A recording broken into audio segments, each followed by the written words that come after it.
What's up, everyone? It's Finn Galactic here, and today's Saturday, so it's Vanguard Night Recap. Last night, I went to my local card game shop, Action TCG, to play Vanguard, cover Vanguard Overdress, and my local tournament. I think we had 10 people show up, which was pretty cool.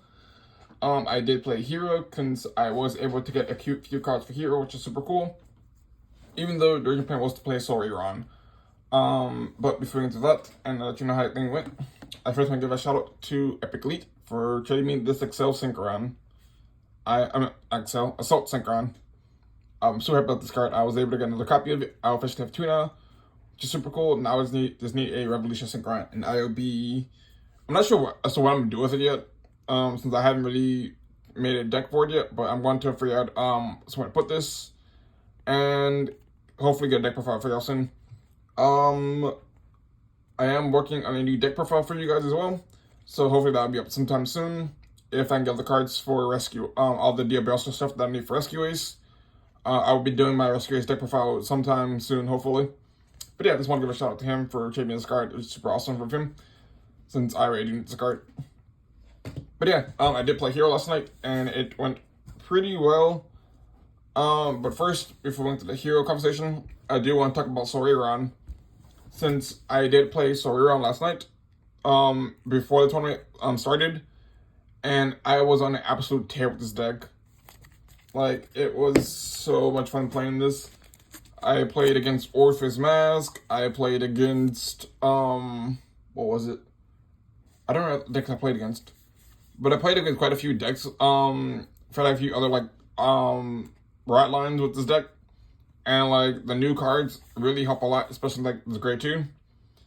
Like, he was absolutely just the MVP of the deck. And, to be honest with you, I really like the deck playstyle. I'm happy that it's a lot better. Since I can almost 100% guarantee that my top deck is almost always a normal unit. Which means my entire field gets plus 5k. Which means that Sorairon himself is always hitting for 31k before, even without Persona Writing. On Persona Writing, he's hitting for like 41, which is super cool. And the fact that I can always build a soul with this card, and him and the Grade 1 being in the right line, if I can find him. Also, this card also help build a soul as well. Basically using him like either the Grade 1 or something like the Grade 3 or like the Grade 1 here. They both help stack the deck, which means if I know the type card my deck is, I can use Drilling Angel to put the same copy of the card from my drop into the soul to add call the one from top of the deck, which is always super nice. Like this deck, I think I lost like twice with this deck yesterday because I ran out of soul. But other than that, I've been dominating all yesterday with this deck. I kind of wish I played in the gym tournament. But once you see why I didn't play it, but I have a Hero, then you understand why I didn't play this deck. But like, it was really fun. I should have played it. I'm gonna play it next week if there aren't 10 people there. I will play this deck next week, hopefully. So let's see how this deck turns out.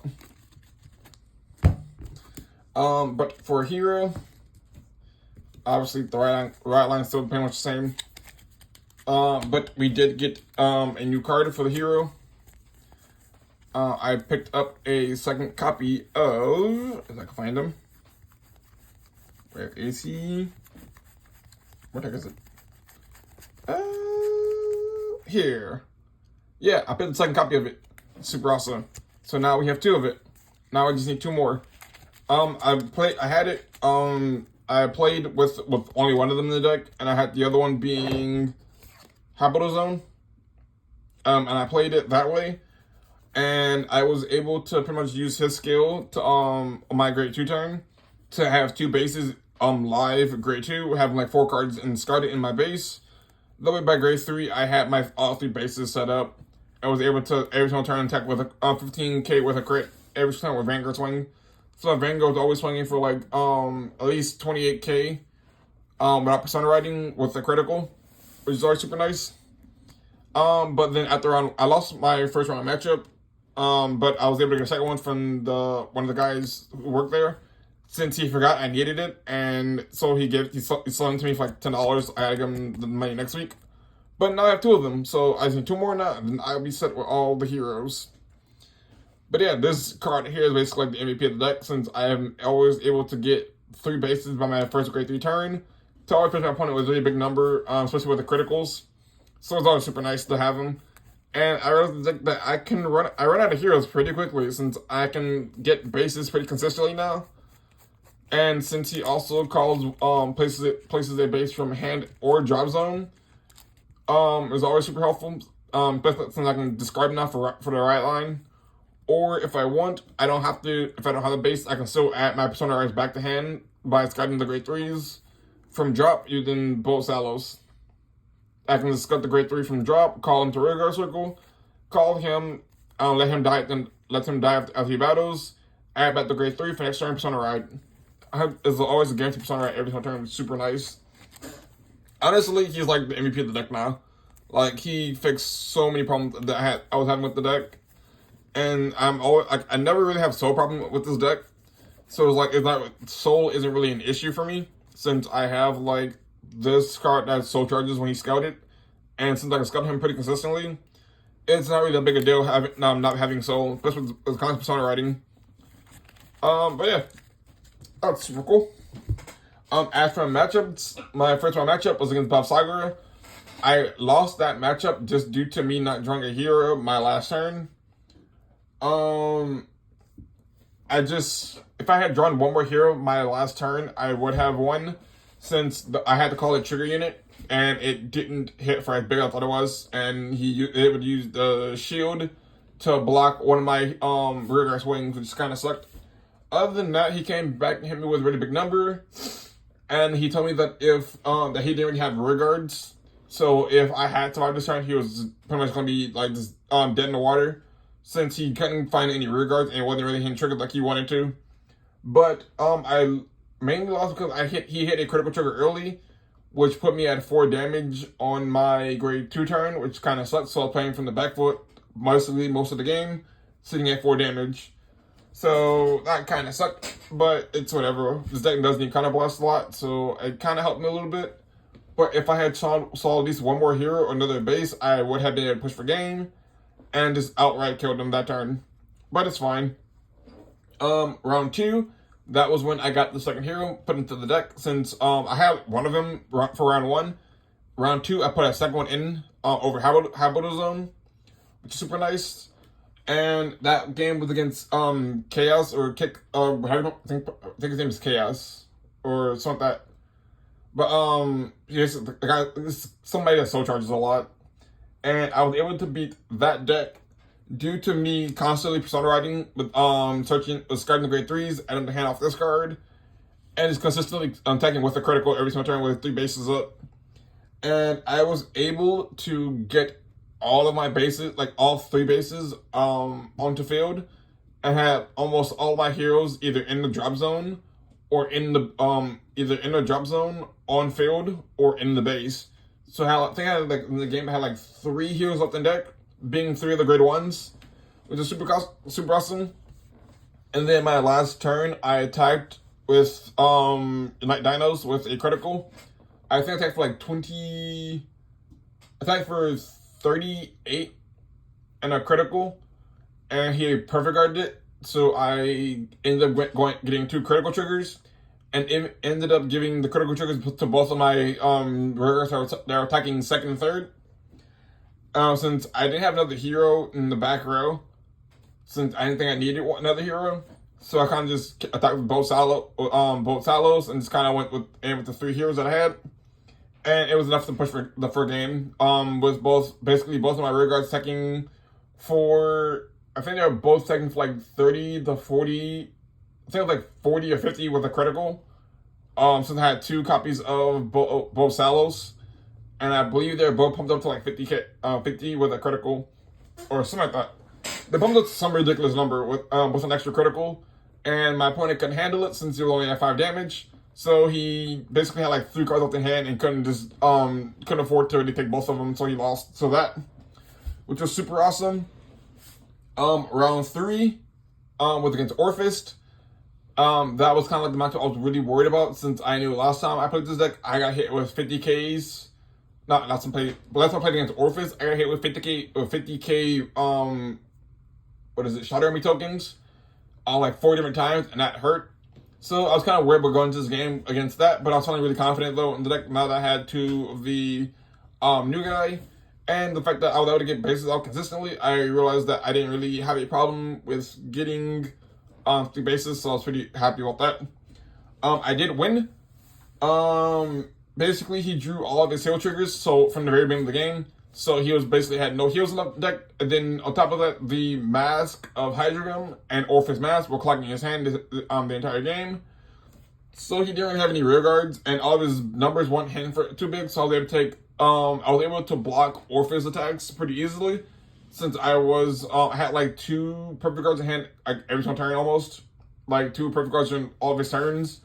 So I was like really wasn't too worried, and I had a bunch of 15k shields, so I didn't really worry about that too much. And I ended up double critting him for game again on Bell Salos' attack. He couldn't guard it, so he went no guard when he was already when not both Salos, when Night Dinos already had a critical trigger, so I pumped him up to 4 crit. So he's like swinging for 2 damage, and I double critted. Put me up Unite Dino up to 4 damage and was able to win the game that way. Since he was only at he was at 4 damage, he hit a heal trigger first, and then the other 3 were just nothing. So I was able to win from that. The last game, round 4, at this point I was 2-1, and I am so upset about this game since the end result of it was kind of BS for me. It was against Granfia and all the plant tokens, and he had 2, I think, new grade 1s that were able to copy the plant token, the plant gauge. He was able to copy their numbers and hit for really big damage, which wasn't really an issue, but I forgot to kill them, which sucked. Because I didn't think he had a way to get them back, and I forgot to attack them and kill them. But that was kind of my fault, since I thought I can game him. But since I think he had like a few cards left in hand, so I was trying to push your game. I was able to put him at like 4 or 5, and wasn't able to get a critical trigger, so I tried to end the game right then and there, which kind of sucked. But he ended up killing me due to just the power of those 2 units just being ridiculous, which kind of sucked. And the reason why I'm mad about it is because I would have gotten 2nd place at locals if I had won that matchup, since he got 2nd place. Since we both had the same record of 2-1 going into that match, we both would have got 2nd. I would have got 2nd place, which sucked. And I could have won some short credit, which isn't that big a deal, but it still had that I could have gotten 2nd place with a deck I was very confident in going into.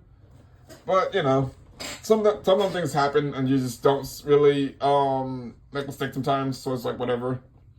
But the fact that I was almost able to go 2nd place with Hero is kind of funny, since Hero is my best deck, and I've done it. I've almost gotten topped locals multiple times with Hero, and it just sucks. I think I got 4th, which out of 10 people isn't bad, but you know, top 3 gets like store credit for like just if we're not doing an event. So I'm trying to get the store credit mostly just so I can buy more sleeves, just to have more sleeves if I need them for decks. But you know, I'll still happy with the results though. I really didn't once I get I was going to do a deck profile once I got the other 2 copies of him, but I realized that set 13, by the time I get the other 2, set 13 will be right around the corner. Since coming out in December, and I do plan on opening up like 6 to 8 boxes of that set. I put on putting like 4 to 6 boxes of the set, and then buying an additional 2 at my card shop, so I have them for release day. So you guys will hopefully get to see me opening boxes up, and once I get the hero stuff I need, I'll end up doing a deck profile for it. Since I do plan on getting, probably in December actually, I'm planning on getting the FFRs for the rest of the deck, being the Unite Dinos and her, whose name I cannot pronounce. But for them, I will be getting their FFRs in December, hopefully. They're like 30 to 40, I think like hers like 30 to 40 a piece, and his like I think 40 exactly. So I will be buying those in December. to max ready the deck, I will be buying his hollows at some point if I can get my hands on them to max ready him as well. And then if the other two come as FRs, I'll be getting those. And I think she might be drawn down to 1 copy anyways in the deck. So I think I need 1 more copy of her, even though I went 3 in the deck. But I'll probably drop her down to 1, to be honest with you. But I have heard that the new heroes do make you deck out a lot, since you can get a lot of attacks in. They do deck out quite a bit. At least you get close to decking out the deck, the new hero support. And you want to Counter Blast really quickly, since the new grade 2 allows you to Counter Blast 1 to retire her to call a unit from base as stand, and you get your attacks in. And if you keep calling her, you basically get extra attacks in to get like attacks like 4, 5, and 6. Not 5, not 4. You can get attacks like 5, 6, and 7. I heard that some people said you can get up to 8 attacks. I'll have to test the deck C. But if I can get 7 attacks with all of them being like extremely like large, that honestly would be super cool. But like I said, my friend TJ is gonna be helping me build the deck once I get the new stuff. So hopefully I'm able to show you guys off the deck and hopefully change up the ratios as I see fit. But yeah, that's all I got for the video. Thanks again to Epic Elite for trading me this Assault Synchron. You are awesome and wonderful. I was supposed before I end this video, I was supposed to go to a case tournament on next Saturday, being the 28th. But I will be I don't really want to go, since I won't have the DL stuff for Rescue Ace to play in the tournament, since if I go, I want to play Rescue Ace, since it is a more competitive event, as I was told. And they are going to be kind of really sweaty competitive, so it's like I want to go, but I don't want to go if I can't play Rescue Ace, since Rescue Ace is the deck that I have been playing a lot of recently. Basically trying to get the Bellstar stuff, since as you know, I'm not really a competitive Yu-Gi-Oh player.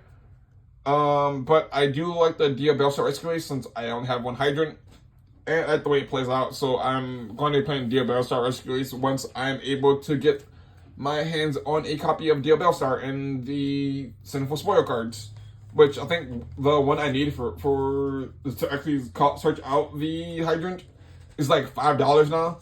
Bellstar stuff like 30, and this wanted cards I think like 40 to 50. So it shouldn't be too bad, since I only need 1 copy of the original Sinful Spoils and 1 Bellstar, and I need 2 copies of wanted. So it shouldn't be too crazy to get them, since it should be relatively easy. And if they have boxes, I'll probably end up buying like 1 or 2 to see if I can pull them. If not, it'll be Trade Fighter.